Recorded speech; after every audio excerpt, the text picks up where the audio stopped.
오늘 한병철 목사님께서 은퇴를 하십니다. 16년 동안 우리 사랑하는 중앙교회를 너무나 잘 섬겨주셨고, 이제는 중앙교회를 떠나셔서 하나님이 인도하시는 또 새로운 사역들을 감당하실 겁니다. 먼저 이 자리를 빌어서 그동안 헌신해 주신 우리 한병철 목사님의 수고와 섬김에 감사를 드립니다. 하나님 말씀 전하도록 하겠습니다. 여러분 혹시 2002년 월드컵 기억하십니까? 한국 축구가 월드컵에서 16강 진출을 확정했을 때 당시 국가대표 축구팀의 감독이었던 히딩크가 했던 유명한 말이 있습니다. 나는 아직 배가 고프다라는 말을 했습니다. 여러분 왜 그가 그런 말을 했을까요? 그는 16강에 진출하는 것보다 더 높은 곳을 계속해서 바라보고 있었기 때문입니다. 결국 한국 축구 역사상 처음으로 4강에 진출하는 놀라운 일을 이루었죠. 그런데 여러분, 만약에 한국 축구 대표팀의 16강 진출이 확정된 그 순간에 우리 팀은 이만하면 됐습니다. 16강이면 충분합니다. 더 이상 뭘 할 게 있겠습니까? 라는 마음으로 히딩크가 이야기를 했다면 어떻게 됐을까요? 아마 월드컵 4강이라는 놀라운 결과는 얻어내지 못했을 겁니다. 여러분, 운동 경기만 그런 것이 아닙니다. 성도의 삶도 마찬가지입니다. 여러분, 성도가 영적으로 성장하는데 가장 큰 적은 부족함이 아닙니다. 만족함 때문에 성장하지 못하게 되는 것이죠. 나는 이 정도면 충분해 라는 안주하는 마음이 성도의 영적인 성장을 가로막습니다. 그럼 왜 우리는 자꾸 안주하려고, 자꾸 멈춰서려고 하는 것일까요? 거기에 들어있는 마음은 이런 겁니다. 내가 남들과 비교해 보니까, 내가 다른 사람과 비교해 보니까 이 정도면 충분한 것 같아라고 생각을 하는 것이죠. 그 시선이 사람을 향하다 보니 자꾸 사람을 바라보며 비교하게 되고, 그 사람과 비교하면서 나는 이 정도면 잘해라고 착각을 하게 되는 겁니다. 그런데 여러분, 반에서 꼴찌하는 사람이 전교에서 꼴찌하는 사람을 바라보면서 나는 저 사람보다 잘하니까 이 정도면 충분해 라고 생각하면 어떻게 되겠습니까? 안 되는 것이죠. 우리에게 필요한 마음은 이만하면 충분하다라는 만족이 아닙니다. 나는 여전히 잡은 줄로 여기지 않는다라고 생각할 때 우리는 계속해서 성장해 나갈 수 있게 되는 것이죠. 바울은 그런 사람이었습니다. 여러분, 오늘 본문이 있는 빌립보서는 바울의 나이가 60대에 접어든 인생의 말년에 쓰여진 편지입니다. 다메섹 도상에서 그가 예수님을 만나고 그 삶이 변화한 후에 적어도 30년 이상 목회를 쭉 하고 그리고 나서 이 빌립보서를 적었다라는 말이죠. 그런데 여러분, 인생의 말년에 이른 노 사도가 빌립보 교회 성도들을 향해서 뭐라고 말을 하고 있습니까? 13절 말씀을 우리 한번 함께 읽어보겠습니다. 함께 보겠습니다. 시작. 형제들아, 나는 아직 내가 잡은 줄로 여기지 아니하고 오직 한 일, 즉 뒤에 있는 것은 잊어버리고 앞에 있는 것을 잡으려고. 여러분, 그가 뭐라고 고백을 합니까? 그는 아직 내가 잡은 줄로 여기지 않는다라고 고백을 합니다. 바울은 자신의 평생을 주님을 위해서, 복음을 위해서 살았음에도 불구하고 바울은 결코 내가 다 이루었습니다라고 고백하지 않습니다. 그는 다른 사람들과 비교하면서 내가 이 정도면 충분히 잘 달렸습니다라고 고백하지도 않습니다. 여전히 나는 아직 내가 잡은 줄로 여기지 않습니다라고 고백을 하는 것이죠. 여러분, 그 이유가 무엇입니까? 그에게는 여전히 달려가야 할 목표가 있기 때문에 그렇습니다. 여러분, 그러면 바울이 달려가는 목표는 무엇일까요? 에베소서 4장 13절 말씀을 보시면 바울이 이렇게 고백을 합니다.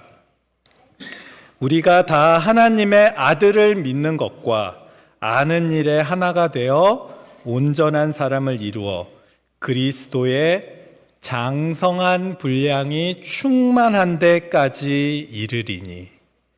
보십시오. 바울의 목표는 그리스도의 장성한 분량에 충만한 데까지 이르는 것, 이것이 바로 바울의 목표였습니다. 그가 로마서 8장 29절에서는 이렇게 고백을 합니다. 하나님이 미리 아신 자들을 또한 그 아들의 형상을 본받게 하기 위하여. 보십시오. 이것이 바울의 목표이자 성도들이 달려가야 할 목표입니다. 우리의 목표는 그리스도의 장성한 분량에 이르는 것, 그 분량에 이르도록 그분을 닮아가는 데 있습니다. 여기서 헬라어 본받다라는 말, 순모르푸스라는 말은 형태를 동일하게 하다, 본질의 유사성까지 닮아가다라는 말입니다. 한마디로 그 중심이, 그 본질이 예수님을 닮아가기를 바란다라는 것이죠. 그리고 지금 바울은 그 마음의 본질까지도 예수님을 닮아가기를 바랍니다. 그것이 나의 목표입니다. 라고 고백을 하고 있는 겁니다. 여러분, 또 바울이 내가 아직 잡은 줄로 여기지 않는다라고 말한 것에는 어떤 의미가 있을까요? 그가 여전히 지금도 계속해서 나는 변화하고 있습니다라는 고백을 의미하는 겁니다. 여러분, 내가 이미 완전하다, 내가 이미 잡은 줄로 여긴다라고 생각하면, 내가 이미 완전하면 아무것도 돌이킬 필요가 없습니다. 아무것도 바꿀 필요도 없죠. 그러면 다른 사람의 조언을 듣지도 않고 회개할 필요도 없습니다. 내가 완전한데 변할 이유가 어디에 있겠습니까? 바리새인들이 그러지 않았습니까? 그들은 스스로를 의인이라고 생각했기 때문에 결코 변하지 않고 그 자리에 멈춰 서버린 것이죠. 그러면 어떻게 될까요? 여러분, 고인물은 썩는다라는 말을 아시죠?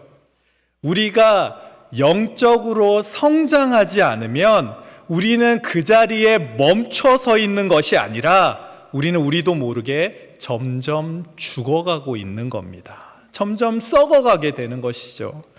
그 당시에 있던 율법주의자들이 그랬습니다. 그들은 자신들이 할례를 받았기 때문에 우리는 완전한 사람입니다 라고 생각했던 사람들입니다. 영적으로 죽어가면서도 내가 할례를 받았기 때문에 완전하다라고 착각했던 것이죠. 지금 저와 여러분의 삶은 어떻습니까? 우리도 계속해서 주님을 닮기 위해서, 변화하기 위해서 계속해서 노력하고 계십니까? 아니면 난 이만하면 충분해, 난 이만하면 충분히 완전해, 난 이만하면 충분히 변했어 라고 생각하면서 변화하기를 거부한 채 그저 그 자리에 주저앉아 계십니까? 여러분, 결코 안주하지 마십시오. 사도 바울이 평생 동안 예수님을 닮아가기 위해서 애를 썼던 것처럼 우리도 예수님의 모습을 닮아가기 위해서, 예수 그리스도의 장성한 분량에 이르기 위해서 우리도 표대를 향해 끝까지 달려가야만 합니다. 그러면 여러분, 우리가 어떻게 해야 주님이 주신, 우리에게 주신 표대를 향해 달려갈 수 있을까요? 우리 다시 한번 13절 말씀을 보시면 이렇게 말씀을 합니다. 형제들아, 나는 아직 내가 잡은 줄로 여기지 아니하고 오직 한 일, 즉 뒤에 있는 것은 잊어버리고, 뒤에 있는 것은 잊어버리고 그리고 앞에 있는 것을 잡으려고 라고 말씀을 합니다. 보십시오. 뭐라고 바울이 고백을 하고 있습니까? 뒤에 있는 것은 잊어버리겠다라고 고백을 합니다. 여러분, 뒤에 있는 것이 무엇입니까? 지나간 일들이 뒤에 있는 것입니다. 과거의 성공이나 실패나 그런 것들에 얽매여서 안주해서는 안 된다라는 것입니다. 여러분, 창세기 19장을 보시면 소돔과 고모라 땅에 거하는 아브라함의 조카 롯에 관한 이야기가 나옵니다. 여러분도 잘 아시는 것처럼 소돔과 고모라는 죄악이 관영한, 죄악으로 뒤덮인 도시였습니다. 하나님께서 그 성을 심판하기로 마음을 먹으시죠. 그런데 소돔성에 살던 롯과 그 가족을 구원해 주시기 위해서 사자를 보내십니다. 그 사자가 했던 말이 무엇입니까? 창세기 19장 17절 말씀을 보면 이렇게 말씀을 합니다. 그 사람들이 그들을 밖으로 이끌어낸 후에 이르되 도망하여 생명을 보존하라. 돌아보거나 들에 머물지 말고 산으로 도망하여 멸망함을 면하라 라고 권면을 합니다. 돌아보거나 들에 머물지 말라라고 이야기를 하죠. 그런데 롯의 아내가 했던 일이 무엇입니까? 창세기 19장 26절 말씀을 보면 이런 일이 있습니다. 롯의 아내는 뒤를 돌아보았으므로 소금 기둥이 되었더라. 여러분, 왜 이런 일이 생겼습니까? 롯의 아내는 소돔성에 있었던 그 생활, 거기에 있던 돈과 재물과 편안함과 익숙함에 미련이 남아서 뒤를 돌아보다가 소금 기둥이 된 것 아니겠습니까? 여러분, 우리가 앞으로 달려가기 위해서는 뒤에 있는 것들은 잊어버리셔야 합니다. 여러분, 과거를 아는 일이 참 중요합니다. 그런데 그 과거에 얽매여 있으셔서는 안 됩니다. 코닥이라는 기업이 있습니다. 이제는 거의 잊혀져 버린 그런 이름이 되었지만 한때는 모르는 사람이 아무도 없던 기업 가운데 하나였습니다. 코닥 카메라, 코닥 필름 이런 것들로 유명한 기업이었죠. 1976년도에 코닥 카메라의 미국 시장 점유율이 85%였습니다. 코닥 필름은 90%를 점유하고 있었죠. 그뿐이 아닙니다. 90년대까지만 해도 코닥은 세계에서 가장 가치 있는 5대 기업 중에 하나, 5대 브랜드 안에 들던 기업이었습니다. 그런데 지금은 어떻습니까? 코닥이라는 이름조차 잘 기억하지 못하지 않습니까? 왜 그렇습니까? 필름 카메라에서 디지털 카메라로 바뀌는 그 순간에 캐논이나 소니나 이런 기업들이 계속해서 디지털 카메라를 발전시키는 중에 여전히 코닥은 필름에서 나오는 수익을 포기하지를 못하고 있었던 거죠. 그러다 보니 디지털로 변화하는 시기를 놓쳐버리게 된 겁니다. 사실 여러분, 디지털 카메라 기술은 코닥에서 가장 먼저 개발했습니다. 그런데 여러분도 아시는 것처럼 디지털 카메라는 필름을 쓰지를 않잖아요. 그래서 디지털 카메라로 전환이 되면 필름의 매출이 줄어들 것 같은 거예요. 그러니까 그걸 염려해서 그냥 변화하지 않고 멈춰 있다가 불과 몇 년 만에 이제는 다 잊혀져 버린 기업이 된 것이죠. 여러분, 그 이유가 무엇입니까? 과거의 영광, 과거의 자랑에 취해서 안주하고 그 자리에 머물다가 이런 일이 생긴 것 아니겠습니까? 여러분, 기업만 그런 것이 아닙니다. 개인의 삶도 그렇습니다. 이야기를 나누다 보면 계속해서 과거의 삶에만 취해 있는 사람들이 있습니다. 과거에 내가 이런 놀라운 일들을 했다고, 과거에 내가 이렇게 수많은 일들을 했다라고 자랑을 하시는 분들이 있습니다. 맞습니다. 우리는 우리의 과거를 자랑할 수도 있습니다. 우리의 과거의 신앙생활 너무나 중요한 일들입니다. 그러나 여러분, 그 과거에만 안주하고 계셔서는 안 되는 겁니다. 교회도 마찬가지입니다. 교회도 과거의 영광에 안주할 수 있습니다. 우리 교회가 예전에 몇천 명이 모였다고, 예전에 우리 교회가 수많은 일들을 했다고 자랑할 수 있습니다. 그러나 그 과거에만 안주하고 있어서는 미래를 향해서 표대를 향해 달려갈 수가 없게 되는 것이죠. 그래서 누가복음 9장 62절을 보시면 예수님께서는 제자들을 향해 이렇게 말씀을 하십니다. 손에 쟁기를 잡고 뒤를 돌아보는 자는 하나님의 나라에 합당하지 아니하니라. 보십시오. 하나님과 함께하는 사람은 뒤를 돌아보지 않는 사람입니다. 여러분, 뒤에 있는 것들은 잊어버리셔야 합니다. 그러면 우리가 뒤에 있는 것들을 잊어버리고 그리고 해야 하는 일이 무엇입니까? 빌립보서 3장 13절 말씀, 하반절 말씀을 보면 이렇게 말씀을 합니다. 형제들아, 나는 아직 내가 잡은 줄로 여기지 아니하고 오직 한 일, 즉 뒤에 있는 것은 잊어버리고 앞에 있는 것을 잡으려고. 여러분 보십시오. 뒤에 있는 것을 잊어버리고 무엇을 해야 한다라고 말씀을 합니까? 이제는 앞에 있는 것을 잡아야 한다라고 말씀을 합니다. 그런데 여러분, 한글 성경으로 보시면 앞에 있는 것을 잡으려고 라고 번역이 되어 있지만 헬라어 원어 에팍테이노메노스라는 말을 보시면 이것은 잡다라는 말이 아니라 앞으로 뻗다, 계속해서 뻗쳐나가다라는 뜻입니다.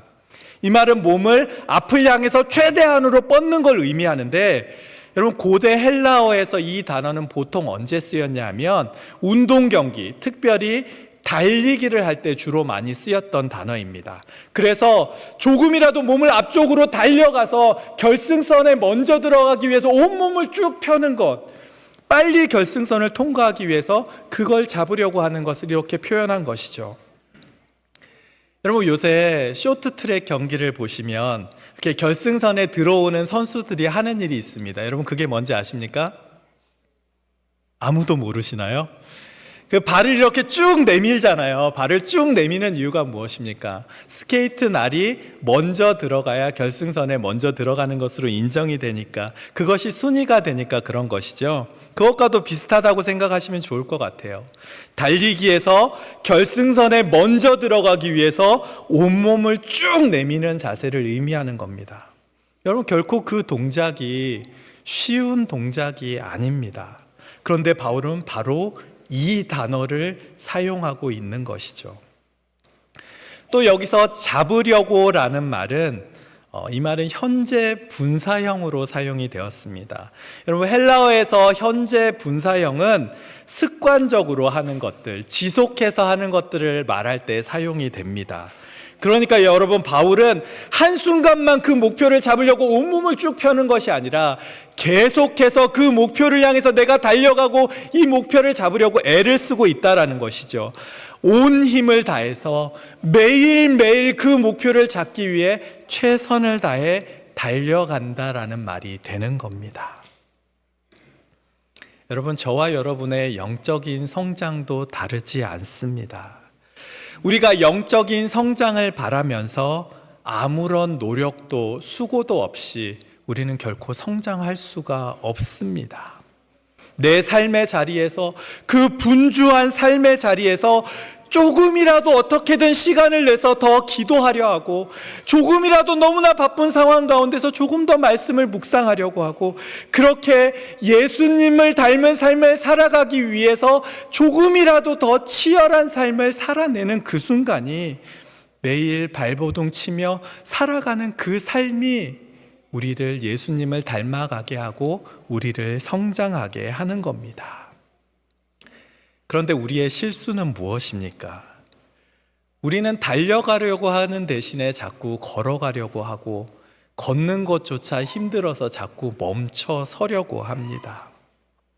그러면서 우리에게는 하나님, 쉼이 필요합니다 라고 말을 하는 것이죠.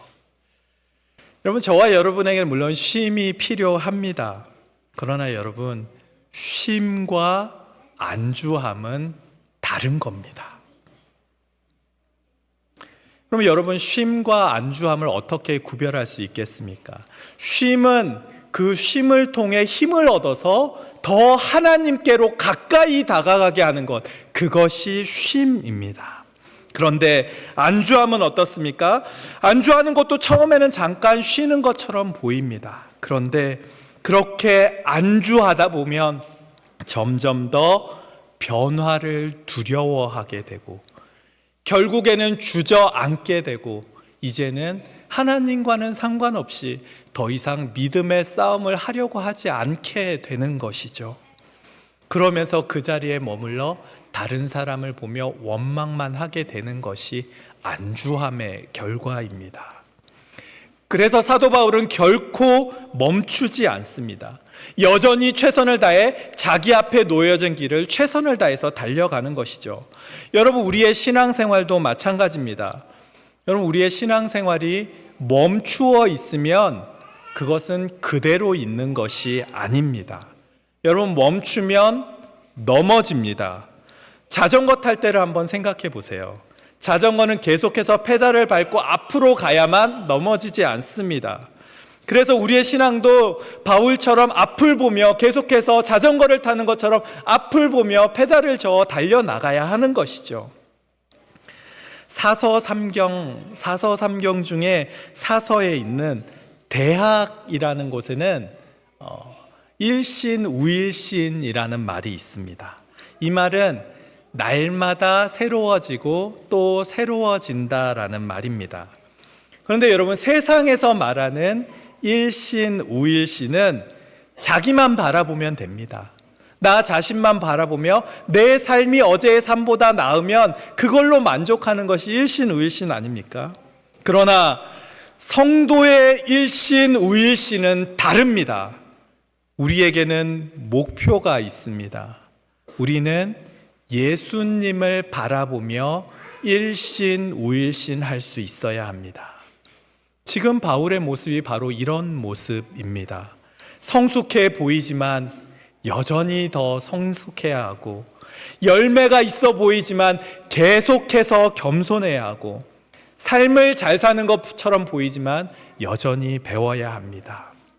그래서 신앙생활은 과거가 아니라 미래를 향해 달려가는 것이고, 성도는 완벽한 사람, 완전한 사람이 아니라 거룩한 방향으로 예수님을 바라보며 그의 장성한 분량에 이르기까지 그 방향으로 계속해서 나아가는 사람, 예수님을 닮아가는 사람입니다. 그러면 우리가 그리스도의 장성한 분량에 이르기까지 해야 하는 일이 무엇입니까? 여러분, 14절 말씀을 보면 이렇게 말씀을 합니다. 표대를 향하여 그리스도 예수 안에서 하나님이 위에서 부르신 부름의 상을 위하여 달려가노라. 보십시오. 우리는 표대를 향해 달려가야 합니다. 그러면 우리의 표대는 어디에 있습니까? 우리의 표대는 예수 그리스도에게 있습니다. 그러니 먼저 우리의 시선을 주님께로 향하고 주님께로 고정할 수 있어야 합니다. 그래서 오늘 말씀 14절에 나오는 표대, 스코포스라는 말은 시선을 고정시키는 목표점, 관심의 초점이라는 뜻을 가지고 있습니다. 여러분, 이것이 바로 바울의 표대이자 성도의 표대입니다. 모든 시선을 표대 되시는 주님께 드릴 수 있어야 합니다. 왜 그렇습니까? 우리의 시선이 고정되어야만 그 시선이 향하는 곳으로 우리는 달려갈 수 있기 때문에 그렇습니다. 여러분, 여행 많이 가보셨습니까? 여행도 아무도 안 가보셨습니까? 우리가 여행할 때는 여기저기를 많이 둘러봅니다. 산도 보고 바다도 보고 주변 환경도 보고 그 지역의 역사도 생각해 보고, 여행을 갈 때는 여기저기 많이 둘러보게 되죠. 그런데 여러분, 경주할 때는 어떻습니까? 경주할 때는 옆을 볼 수가 없습니다. 여러분, 경주마들이 막 시합하는 모습 보신 적 있으세요? 말들의 눈 옆에 이렇게 뭔가를 씌워 놓지 않습니까? 이게 차 한 대, 블링커라고 하는데요. 여러분, 그 장비를 하는 이유가 무엇입니까? 원래 말들은 눈이 양옆에 달려 있어서 350도 정도를 다 바라볼 수가 있습니다. 그런데 이렇게 눈을 가려서 오직 앞만 보며 경주하게 하게 하는 것이죠. 경주에만 집중하게 하는 겁니다. 우리도 마찬가지입니다. 여러분, 우리의 시선이 얼마나 많은 곳을 향하며 살아갑니까? 세상에서의 성공을 향하기도 하고, 자녀의 학업을 향하기도 하고, 수많은 다른 사람들을 바라보기도 합니다. 돈이나 명예나 권력을 향하기도 하죠. 그런데 여러분, 저와 여러분의 시선이 세상을 향하면 우리는 세상을 향해 걸어갈 수밖에 없습니다. 왜냐하면 우리는 우리 눈에 보이는 곳을 쫓아갈 수밖에 없기 때문입니다. 그래서 우리의 시선은 이런 수많은 세상의 유혹이 아니라 오직 주님을 향해야 합니다. 그래야만 우리는 주님의 모습을 닮아갈 수 있기 때문입니다. 여러분, 바울은 그랬습니다. 그의 시선은 예수 그리스도라는 표대를 향하고 있었습니다. 바울의 목표는 세상에서의 성공이 아니라 오직 예수 그리스도를 바라보며 예수 그리스도와 연합하는 것이 바로 그의 목표였습니다. 그렇게 그는 여전히 그 목표를 바라보며 그 목표를 향해 달려가는 것이죠. 지금 저와 여러분의 시선이 향하는 표대는 무엇입니까? 여러분, 지금 세상을 바라보고 계십니까? 아니면 예수님을 바라보며 살아가고 계십니까?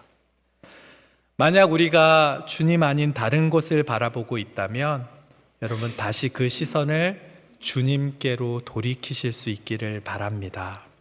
그리고 그 시선을 주님께로 고정하실 수 있기를 바랍니다. 그리고 주님을 닮기 위해서 끝까지 달려가시는 그런 저와 여러분의 삶이 되시기를 주님의 이름으로 간절히 축복합니다. 그런데 제가 이런 말씀을 드리면 꼭 나이를 말씀하시는 분들이 계세요. 내가 지금 뭔가를 하기에는 너무 늦었다. 내 나이가 몇인데 지금 그런 걸 하냐 라고 말씀하시는 분들이 계십니다. 맞습니다. 저와 여러분에게는 나이가 참 중요합니다. 그런데 하나님께는 나이가 전혀 중요하지 않습니다. 아브라함은 75살에 본토 친척 아비집을 떠나라 라고 부르심을 받았고, 갈렙은 85살에 이산지를 내게 주소서라고 말을 하면서 가나안 땅을 향해 올라갔습니다.